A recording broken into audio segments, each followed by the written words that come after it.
Oh, yeah.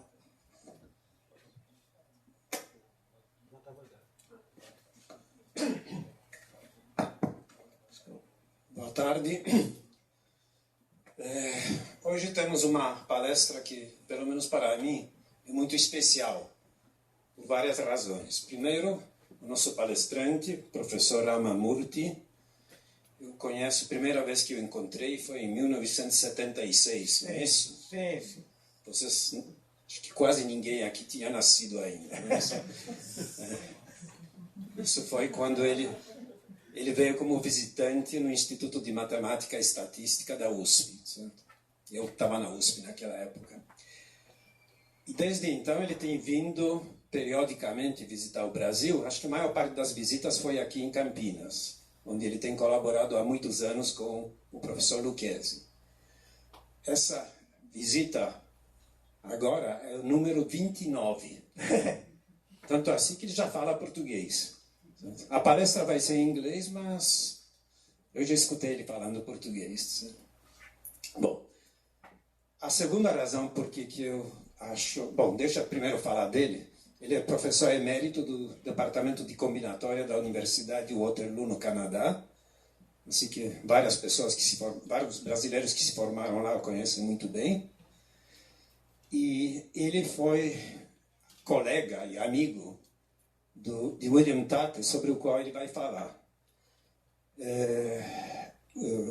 Falando ainda do professor Murti, muita gente que trabalha em teoria dos grafos, eu diria que todo mundo provavelmente conhece muito bem o nome dele, nem que seja através de 2 livros dos quais ele é coautor.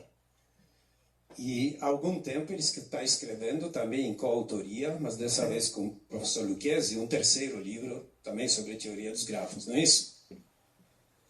Tá bom? Hoje ele vai falar sobre William Tutte, que, por razões que na realidade eu nunca entendi, quem sabe o professor Tutte vai poder nos explicar, ele é muito conhecido entre aqueles que trabalham em teoria dos grafos, mas muito menos do público geral. E como vocês vão ver, o trabalho que ele desenvolveu em Bletchley Park, o laboratório no qual trabalhou Alan Turing durante a guerra, é no mínimo comparável ao trabalho realizado por Alan Turing. Certo? Então ele vai falar um pouco sobre as contribuições de William Tutte. Obrigado. Obrigado. Ele já falava português na primeira visita. Ele já falava português na primeira visita. Ah.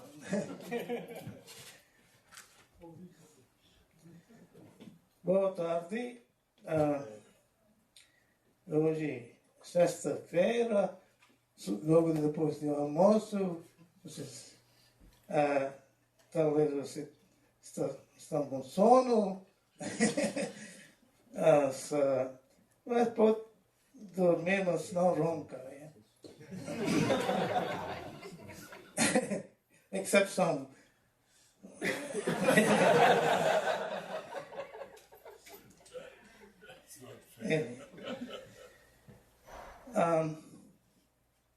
Eu vou falar sobre professor Tutte, William Thomas Tutte. You should point it towards the computer. Oh, I see. That's just agora mudar para inglês. So this is a portrait of Professor Bill Tutte. His full name is William Thomas Tutte, but is known as Bill Tutte. Well, it took me a few years to start calling him Bill Tutte. I used to call him Professor Tutte for many years, but then I became familiar with him and his wife and started calling him Bill Tutte. So let me start with his antecedents. So he was born in a city called Newmarket. Newmarket is a cidade estábulos, onde treinam cavalos para corridas. Well, even today it's a stable, it's a horse town. So his parents were, as I said in my abstract, he comes from very humble beginnings. His father was a gardener and his mother was a housekeeper in a big house, so they were humble people. So that's all the more impressive. Because of that, his achievements are all the more impressive. Okay. Early education. He started his early education, preliminary education in his own town, in his own village, I should say, Church of England school. And he was obviously a bright student, very observant. He observed nature around. He knew a lot about plants and trees. He also observed the skies. He knew a lot about the stars. Very, very bright altogether. But when he was very young, at the age of 10, he passed competitive exams to get entrance to the special school, Cambridge County School for Boys. Because those days there was no co-education. So actually he won the scholarship at the age of 10, but his parents thought it was just too soon for him to send him away, so he took the scholarship the following year. And the scholarship came with a bicycle, because the school was about 12 miles away. So that was quite impressive, yeah. This school was a bigger school, and they had a good library. So he used to spend a lot of time in the library reading things. One of the books he came across is a well-known book known as Mathematical Recreations, an essay by Rouse Ball. Well, he learned a lot of mathematics from it, including things about graphs for the four-color problem. And he developed interest in mathematics.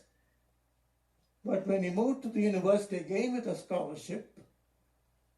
He started studying chemistry, but he kept dabbling on mathematics. He didn't give up mathematics.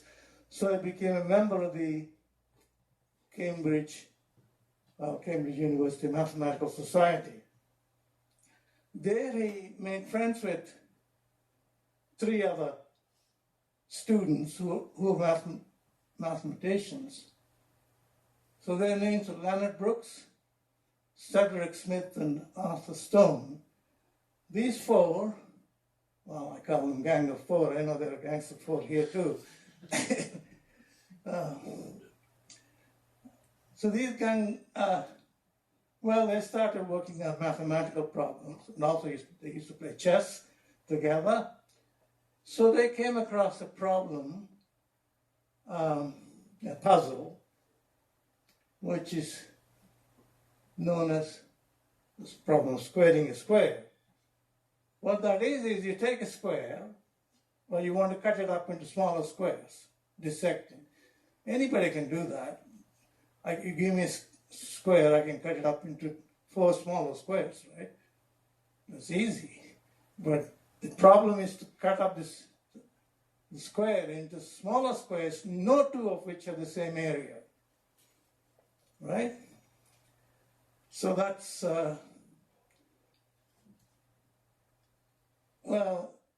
later on, as I'll tell you, later on, they worked on it and they found a solution to it. So he graduated with an undergraduate degree in chemistry, physical chemistry, and then continued on as a research student until about 1941, end of 1940. And then he realized that his real interest lay in mathematics and decided to switch to math. And about the same time, war started, right? Well, there was a problem being a math student. Chemistry students, science students were not subject to drafts. They couldn't be conscripted. But math students could be. His own brother, he had a brother who was 15 years older, he was in the army, and he was badly affected by the First World War, badly affected by the war. So I guess that's one reason maybe that he started studying chemistry, was to avoid drafts. But anyway, he decided to switch to math.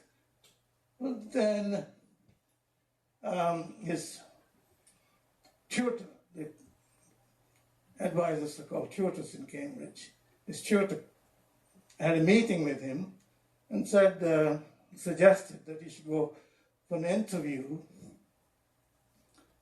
at a certain place about a job.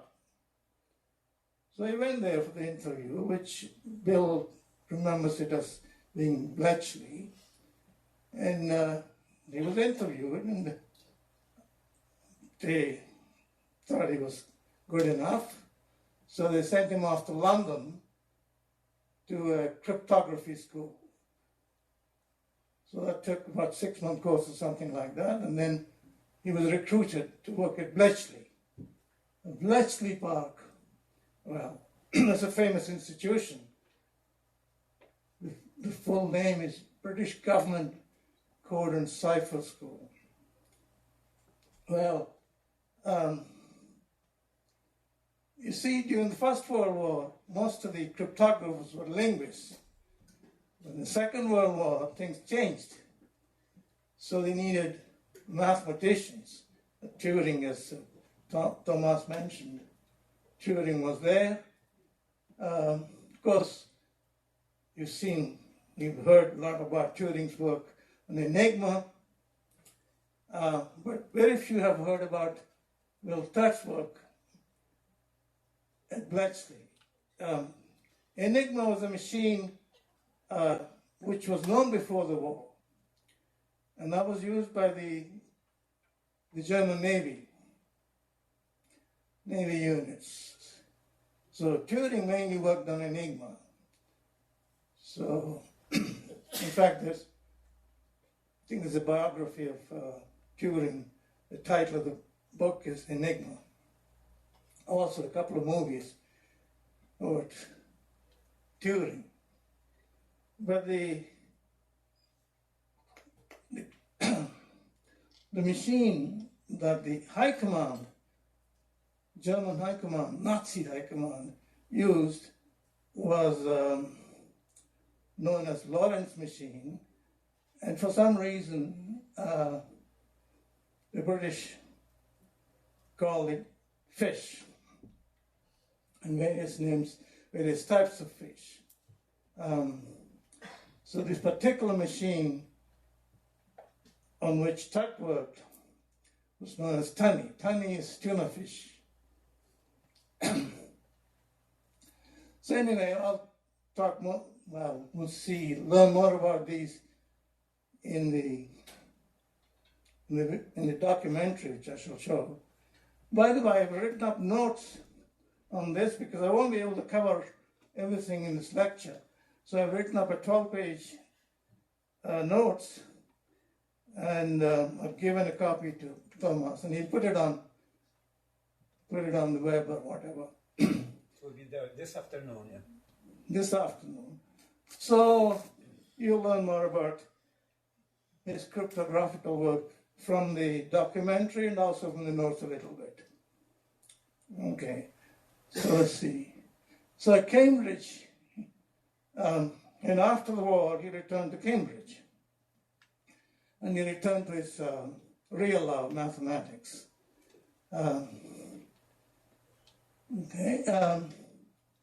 Well, for whatever reason, most likely for his contributions at Bletchley, he was awarded a fellowship.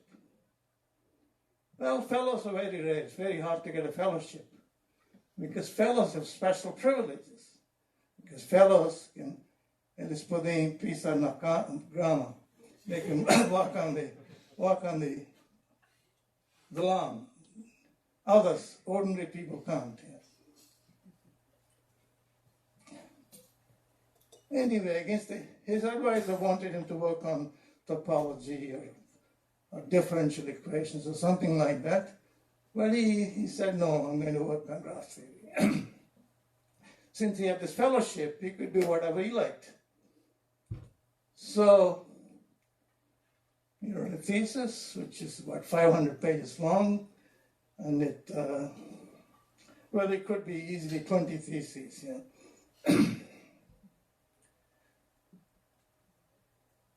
So after the war, well, there were no jobs, in spite of the fact that he achieved a lot. He couldn't find a job in England, so he moved to Canada. So Professor Coxeter, a great geometer, invited him, and he moved to Toronto. Well, he was there for 14 years, and he did a lot of work, but he also became a fellow of the Royal Society of Canada, but he still remained nearly an associate professor for 14 years. But there he met his wife, soulmate, Dorothea, and married her. It's a very happy marriage. So then he moved to Waterloo, which was University of Waterloo was established in 1957, and there was a mathematician called Stanton who used to be the chairman of the math department, and he persuaded Tutte to move to Waterloo. I moved there in 1967. In fact, I met Tutte at a conference in North Carolina in April 1967. Well, I was lucky to be able to be included in the circle of friends. Well, our common interest was games. Yeah, I used to play Scrabble, and he liked playing Scrabble. And other games too, and we used to go for hikes. I have written an essay called Remembering Bill Tutte. You can Google it, and you can read that. Well, it's partly about the time I spent with them playing games, and also my travels with Bill. I traveled with Tutte twice in Brazil. I went to Foz do Iguaçu, Pantanal, Amazon. So, well, you can read about that, and also about his lecturing style, about his interaction with Whitney, lots of things. I think I gave a copy to Gandhi there. So. Well, if you're interested, you could Google it and read it. Well, I'm going to give you two examples of his mathematical work, a sample of two problems he worked on. The first of these is the one I already mentioned. Is it possible to dissect a square into smaller squares, no two of which are the same size? So these four students, undergraduate students from Cambridge, whom I referred to as Gang of Four, actually later on they went by the name Blanche Descartes for some reason. There's some acronym some acronym coming from their names. Well, they solved it using the theory of electrical networks. Those who are electrical engineers will recognize some of it. And also lots of graph theory, and matrix theory, and all kinds of things. So let's see. So a square which can be dissected, which is dissected into smaller squares such that no two are of the same size, it's called they call it a perfect square. Well, you can define a perfect rectangle too. Perfect rectangle is a rectangle which is dissected into squares no two of which are the same size. So they developed a theory of perfect rectangles. So that's an example of a perfect rectangle. Well, it looks almost like a square, but it is 33 by 32. 32 by 33, right? Well, given a rectangle like that, can you figure out the dimensions of this?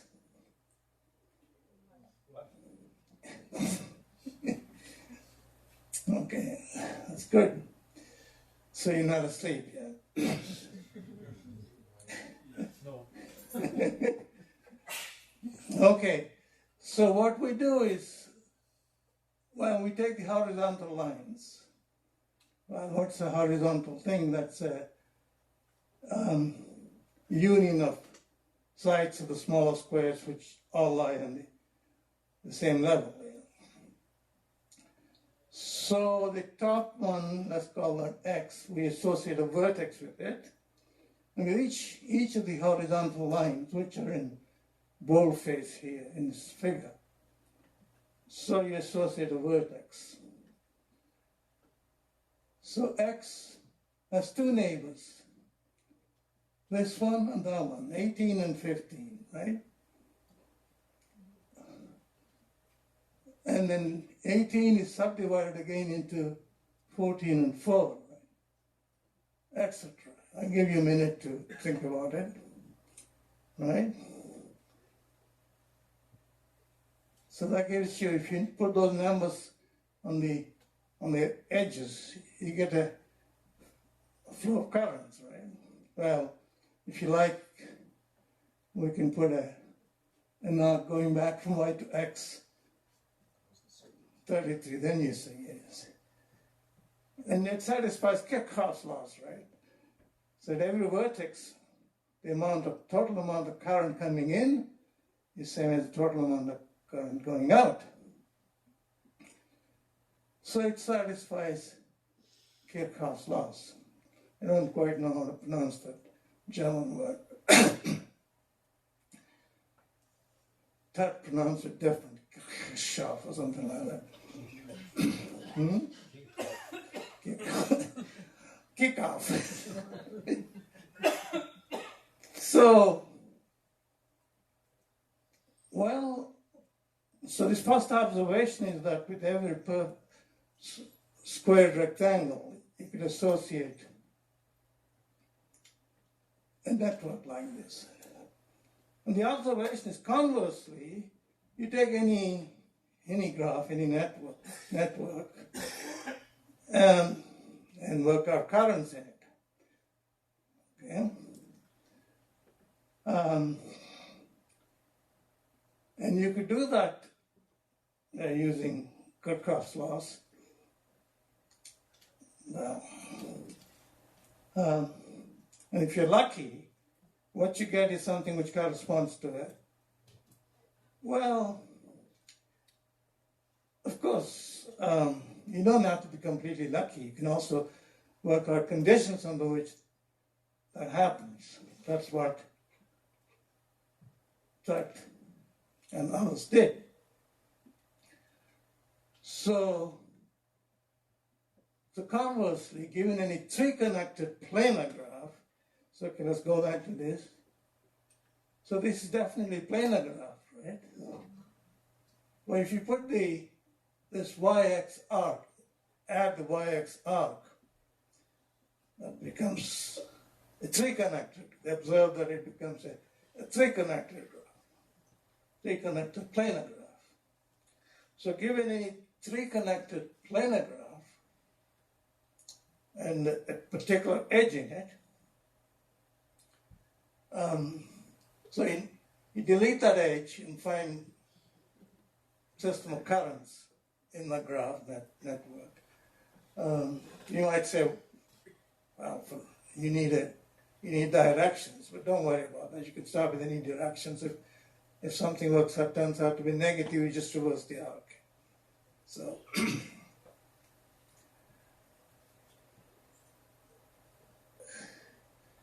so if you work these out, you always get a dissection of the rectangle into squares, but they don't always have to be different sizes. Okay, but this gives you a systematic method searching for. So Bill Tutte later on showed how to construct, how to generate three-connected planar graphs using that a Dutch mathematician years later came up with the smallest possible perfect square. See, it's not so easy. It's got 21 subsquares. That's the smallest possible perfect square. Okay. So that's the first sample of Tutte's work. Well, it's actually joint work, right? But all the subsequent papers Tutte wrote, most of the subsequent papers Tutte wrote were single author by himself. So let me give you an example of that, such piece of mathematical contribution by Tutte. So I have this Wikipedia article on Tutte. It dedicates 2 paragraphs to a particular theorem of Tutte. Let me mention that. So this is a very interesting problem. So it's to find convex embeddings of planar graphs. It's a convex embedding. Well, it's an embedding of the planar graph in the plane. Well, embedding means not allowed to have lines intersecting the middle. So, such that all the faces, of course, except the outer face, they're bounded by convex polygons. Right? So given a planar graph, can you find such an embedding? Well, to avoid trivialities, you have to restrict yourself to 3 connector graphs. Otherwise, you get some trivialities. So,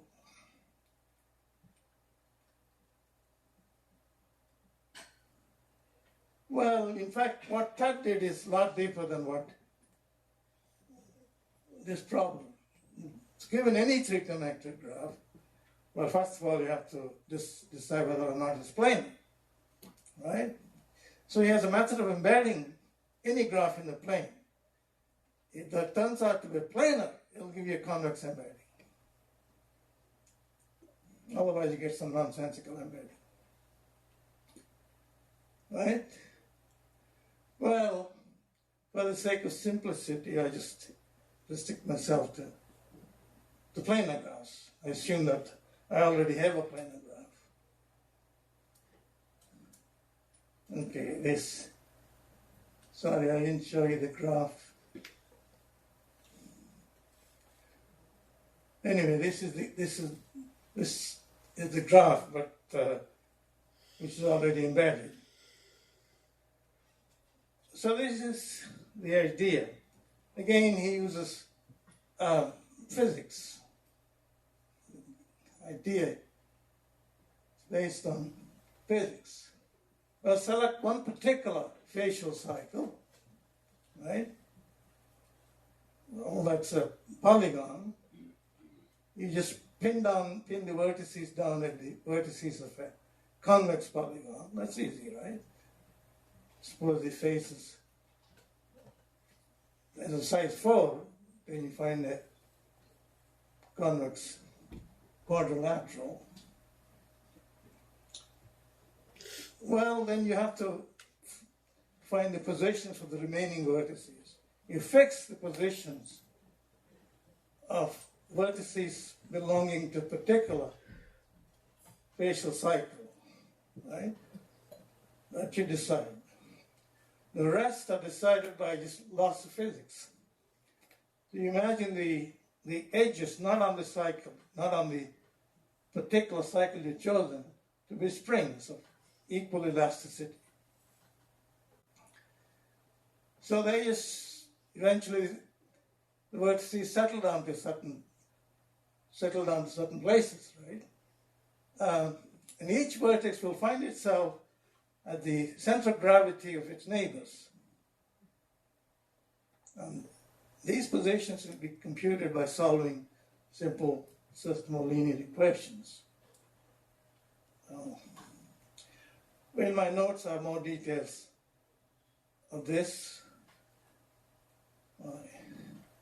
The boards are all covered, so I can't do anything about it. So anyway, let me give you this example. So this is a planar graph. So I start with the outer quadrilateral. I've decided that V1 is going to be at 0, 0. V2 is going to be at 2, 0. V3 is going to be 2, 1. V4 is going to be at 0, 1. Well, that's a convex square, right? So how do I find the other ones? The equations are very easy. The x-coordinate of a vertex is the average, well, the degree is 10, is going to be average of its 10 neighbors. X-coordinates of its 10 neighbors. So, for example, I've forgotten how to use the pointer. That's the round thing. Oh, this one? Oh, yeah.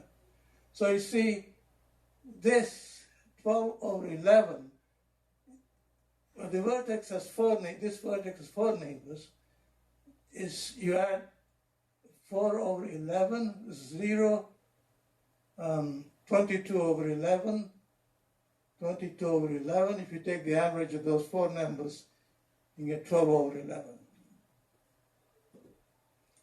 Similarly, the 7 over 11 is the average of the y-coordinates of those 4, right? Well, you can write down these equations, and if you solve, you get these numbers. Clear? Very good. So I did something here. Try to undo it. I don't know how to undo it. Okay, well, let's carry on. No, I have to undo it. Yeah. Oh, I have to undo it there. Mais fácil poder computador, eu acho.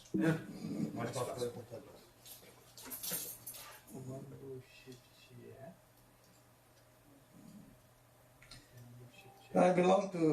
Technologically, I belong to the 19th century. I don't know how to use a cell phone, and Claudia is always making fun of me. Oh, yeah, just sorry. Yeah. Trying to teach you. So anyway, before we move on to the BBC documentary, I'll show you some photographs. Are there any questions about what I've said so far? Should be easy, right? Okay. First is this photograph of Bill Tutte and Dorothea. Maybe it's out of focus a little bit, but I also have this photograph in my essay, Remembering Bill Tutte. And this is Bill Tutte, photo taken by my friend Adrian is a professional photographer, so he can capture, something that others can't. Yeah. So Bill Tutte in his playful mood. I think it's in my apartment in Waterloo. We were celebrating his 75th birthday. So this would have been 1992. So we had some balloons, and he was playing with the balloon like a child. Yeah.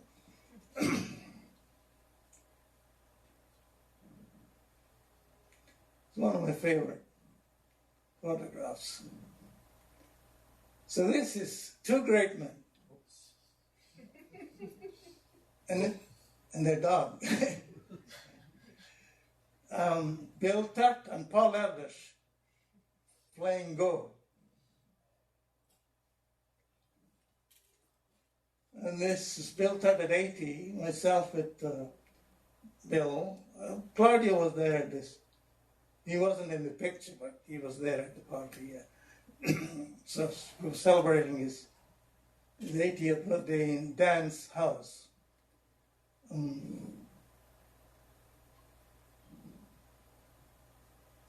So he's aged quite a bit from that figure to this in 5 years. So this was in Campinas in 1999. Bill Tutte was here. Stockton, I see Candida there too. Yes. And Claudio had a beard back then. Is that now in the middle? Yes. Claudio is just behind Tutte. Yeah. It's not a good picture, sorry. But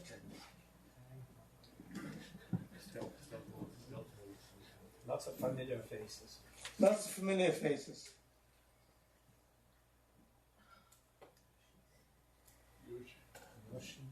Yoshi sitting there.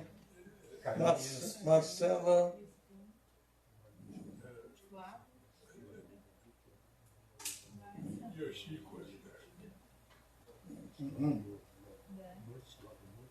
Dan's there.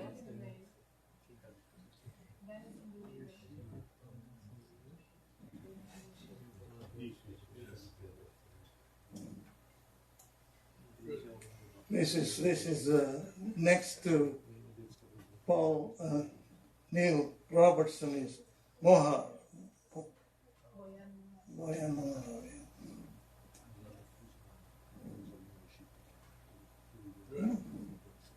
And this a picture taken by Candida in Fortaleza 1999. Oh, sorry. Fortaleza was 2001. That date is wrong. It's 2001. I just copied the previous. So this was about a year before he died. So we were at this meeting in Fortaleza, and Bill spoke about his wartime work. I think the title of the talk he gave was At Bletchley Park. And an expanded version of that article appears in this book, Colossus. It's a very good book, edited by Jack Copeland.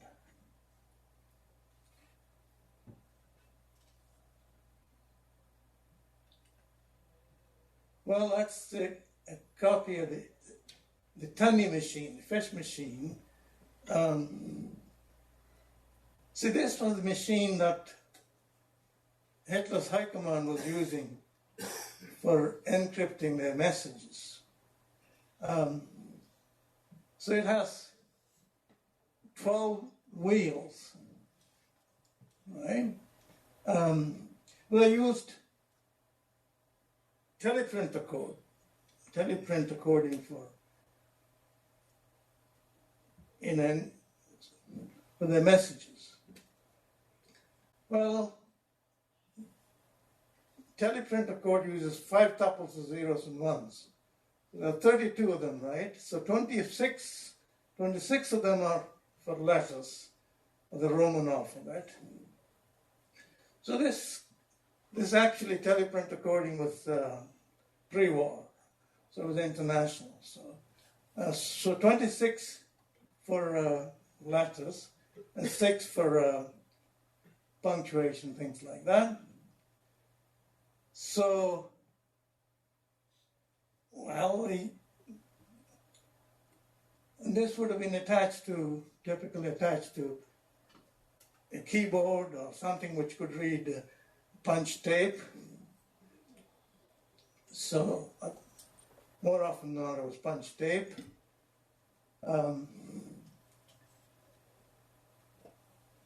And it added a key to it.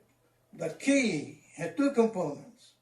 One was sort of determined by the positions of the wheels, but the other was pseudo-random. So it's sort of complicated coding system. So 5 wheels, these are clamps, these are pins. You can set them by hand to any initial position you like. Those initial positions determine the key, even the pseudo-random key, determined by that. Now be added to your plain text. And then you have to, and if the receiver uses the same settings, and he inputs the cipher message, out comes the plain text. So that's how it worked. So both the sender and receiver had to know the receiver had to know the wheel settings used by the sender. And in the beginning, these wheel settings were communicated by an indicator, unencrypted indicator. So the Germans thought, nobody could possibly break this code, so they were sending these messages, the indicator unencrypted. So as I say in my notes, pride comes before the fall. They were proud. So anyway, you'll learn more about this, how the wheel settings work. So it's immensely complicated because the wheel positions, the wheel set possibilities were enormous. So the first wheel had 41 cams, and etc. Lots. You'll see that in the documentary too. So I just read the last paragraph, and then we'll move on to the video. Right? The last paragraph of my essay says, as mentioned in my abstract, people at Bletchley had never seen a tiny machine. In fact, only towards the end of the war, they were able to capture a machine.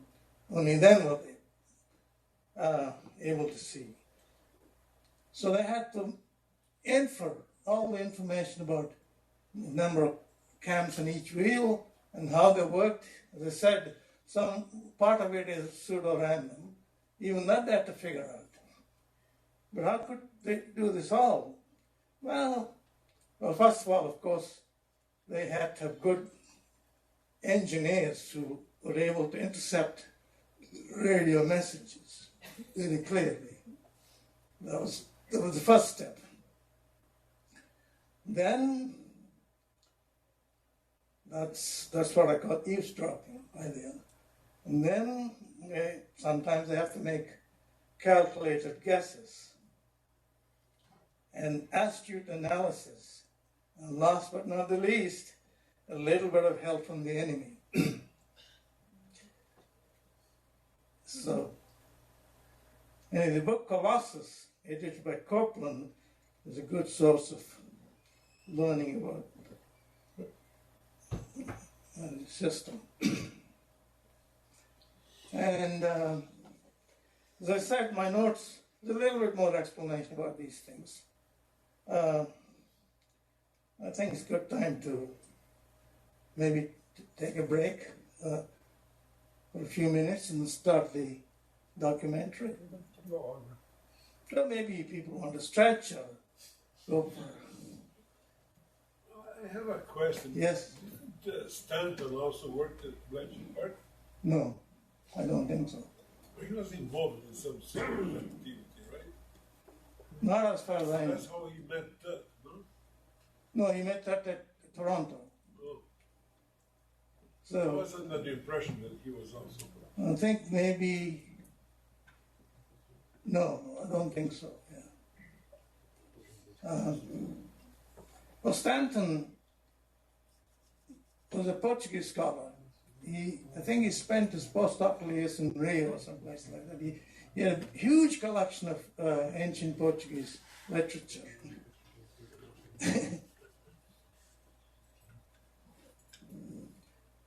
Well, Masari was a bit sketchy, but you know, there are time limitations. As I said, Friday afternoon after a big lunch,